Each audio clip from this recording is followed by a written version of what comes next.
Kandilihin kayo ng mga pagpapala na nagmumula sa mga langit. Maghari sa inyong kapayapaan ngayon at lagi.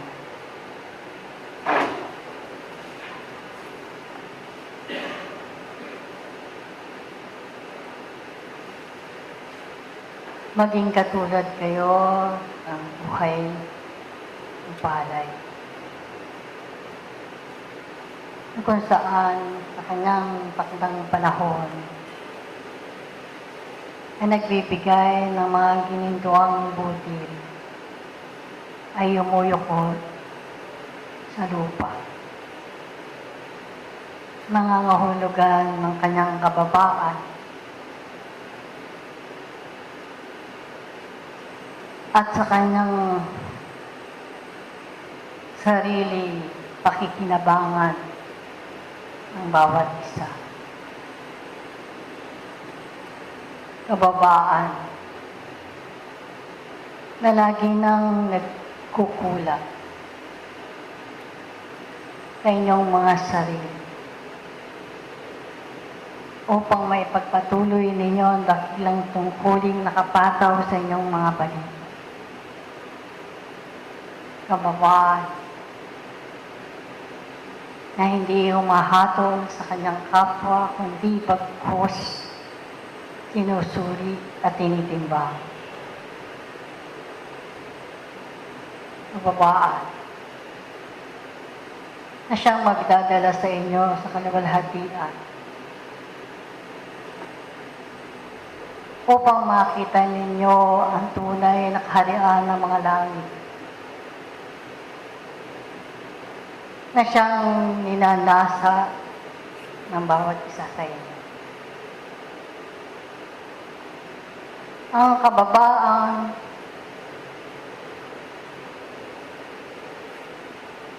ay kinakailangan mataglay ng inyong mga sarili. Higit sa inyong pakikipamuhay sa lupang ito. Kayo man ang naroroon sa karangyaan. Kayo man ang naroroon sa kahirapan.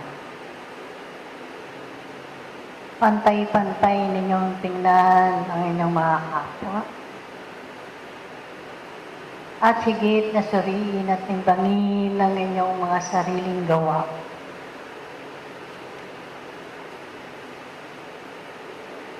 Sapagkat ang tao ay katotohanan ng mapagkamali sa kanyang sarili.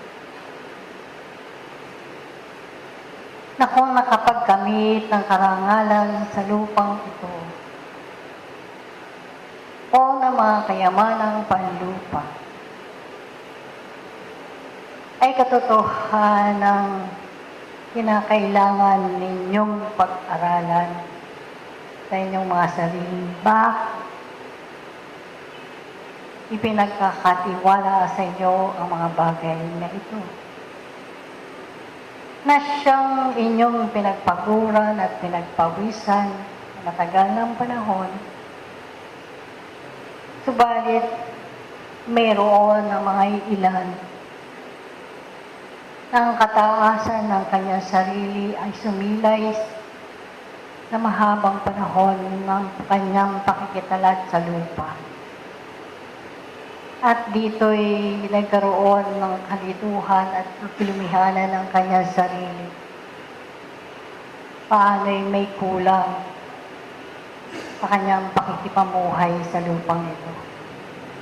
Hindi niya madala ang mga bagay na kinakailangan niyang madala upang makanta ng kaligayahan at katotohanan inilalawit ng mga langit ay isang kaluluwa. Kung gayon, nasaan kayo sa tagpong ito? Kung bakit ninyo nararamdaman ang mga kirot ng laman? Na sa katotohanan ay kayo rin ang pangunahing nagbibigay ng mga karamdamang iyan sapagkat mayroon kayo ng kahinaan sa inyong sarili. meron kayo ng mga lakas na naiwaldas sa inyong pakikipamuhay. At nagbigay sa inyo ng pagkakataon na magbalik lamang ang mga lakas na ito. Sa isip man, sa mga gawa at kaparaan ng maaari ninyong magawa. O kaya nga, dapat lamang nabigyan ninyo ng malaking pansin ang inyong mga sarili. Upang sa mga tagpo na kung saan ay nakatutuklas kayo ng maraming karunungan, ay makapagbigay sa inyo ng pagkakataong mapagbago ninyo ang inyong mga kaisipan, damdamin at kalooban. Na kung nabibigyan kayo ng mga karamdaman o ferot na laman, ay pag-aralan ninyo saan kayang tagpo kayo nagkulang at nagkamali. Sapagkat ang maraming kataga ng paghatol sa inyong mga kapwa ay isang lakas na pamapailan lang sa alangaan.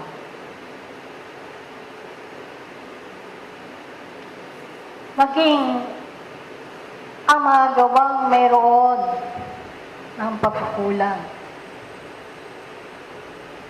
Yaong hindi ninyo mabigay ng paglilingkod ang inyong sarili sapagkat nakikita ninyo ang isang taong kapos sa kanyang sarili na kinakailangang itayo ay taguyod ng kaluluwang ito. Ay nagkulang kayo sa kanya sa mga sandali na inyong nakadaupang panat. At naroon ang maliit na pagsisisi sa inyong sarili. May mga bagay at kaparaanan ng taong kapag lilingkod sa kanyang kapwa. Na siya sa kanyang sarili mayroon ang kusa ng pagbibigay ng pagpapala sa kanyang kapwa, maging sa kanyang kaisipan na nagbibigay ng mabubuting ambil at pagdarasal sa mga kaluluwang naroroon nilulupig ng kahirapan at kahapisan.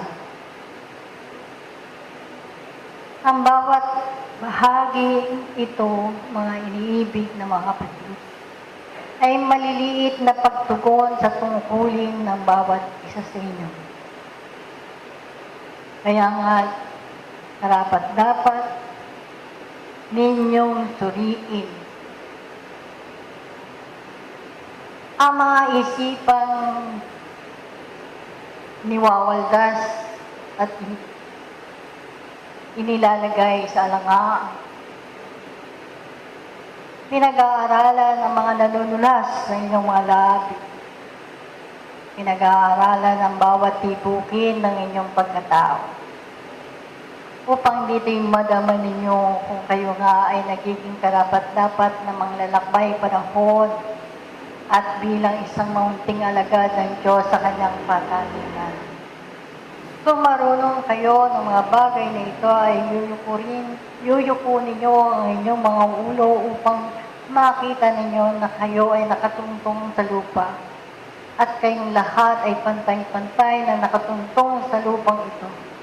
Wala nang mahirap at wala nang mayaman, wala nang meron ng karangyaan at walang nahapis.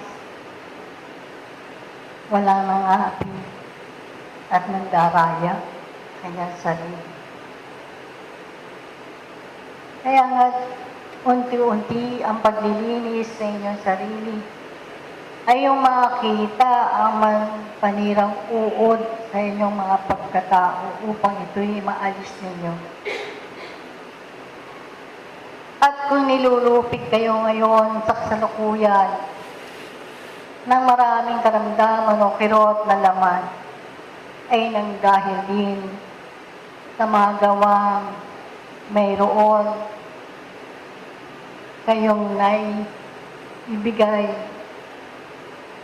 sa inyong kapwa o sa inyong sarili ng pagpapapaya. Kaya nga, kung kayo ay isang matalinong mag-aral ng panahon, ay hahapiin ninyo ang mga punit-punit na kasuotan na inyong pagkatao.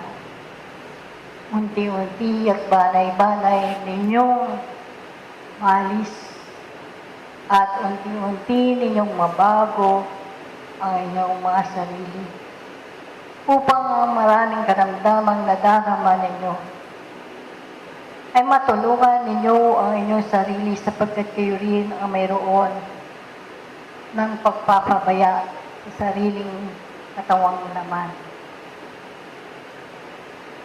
Kaya nga, dinadampian kayo ng mga bagay na ito upang makilala ninyong sino kayo, ano kayo. Ipinadarama sa inyo ang may higpit na pagsubok at tuliranin sa buhay na iyan upang ipakilala sa inyo na kayo ay karapat-dapat na tumindig sa katotohanan, na maging matatag, magkaroon ng paninindigan at pananampalataya sa Diyos na sa inyo, na inyong sinasampalatayanan. Mabilis ang panahon, mga iniibig na mga kapatid. Ngayon ang inyong hawak at hindi ang bukas. Kaya kinakailangan ninyong kayo'y maging mapanuri sa inyong sarili. Hindi kayo hahatol sa inyong kapwa sapagkat paano ninyo hahatulan ng inyong kapwa, gayon din kayong hahatulan. O kaya nga, ito ay isang paguntag sa inyo upang makilala ninyo ang inyong mga kahinaan. At sa kahinaan ito ay manindigan at pagtiwala kayo sa inyong sariling kakayahan na maitayo ninyo ang inyong sarili na pagtitiwala sa Diyos, pag-ibig na binibigay sa inyo na pantay-pantay sa mga pagsubaybay at haplos ng bawat isa ay naroroon na kayo'y hindi inulila kailanman. Kayo ay mayroon ng subaybay, kayo ay mayroon ng mga paang maaaring mailakad at maitayo. Kayo ay mayroon ng mga bisig at mga mata na nakatatanaw at nakagagalaw.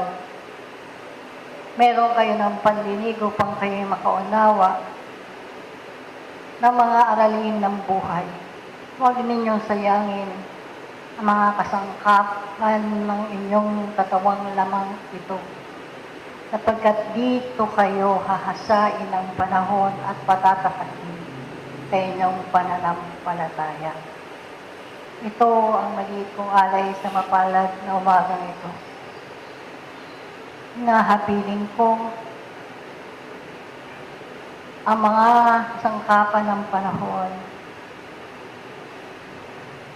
ay umayon sa kanyang katungkulan na kung saan ay hindi ninyo pag-aalinlanganan ang lahat ng mga bagay na sa inyo ay binibigay at inyong ibibigay. Kayo ay kasangkapan ng panahon na kinakailangang makatupad ng inyong sariling tungkulin at gayon din ang panguluhan o ang umbukit na magbigay ng mga aralin ng nauukol sa kabanalan at katotohanan sa mga mayroon ng karamdaman ng mga bagong dating sa kapanahunan ito. Kinakailangan natin sundin ang mga lituntunin at batas ng lunduyang ito upang tayo ay magkaroon ng disiplina at magkaroon ng pagkaunawa ang mga kaluluwang dumudulog sa ating harapan, sa ating paaralang ito. Hindi natin pagkakaitan ang bawat isa sapagkat tayo ay handang tumulong at tayo ay mabuting kasangkapan ng panahon na binibigyan ng pagkakataong may alay ang ating mga sarili sa katugunan ng ating mga pangarapin sa buhay na ito ang magkaroon ng kawagasan at kasulungan. At ito ang mga kaparaanan na maaaring ninyong magawa sa kapanahonang ito upang kayo maging karapat-dapat sa lahat ng panahon. Magpapatuloy tayo sa ito.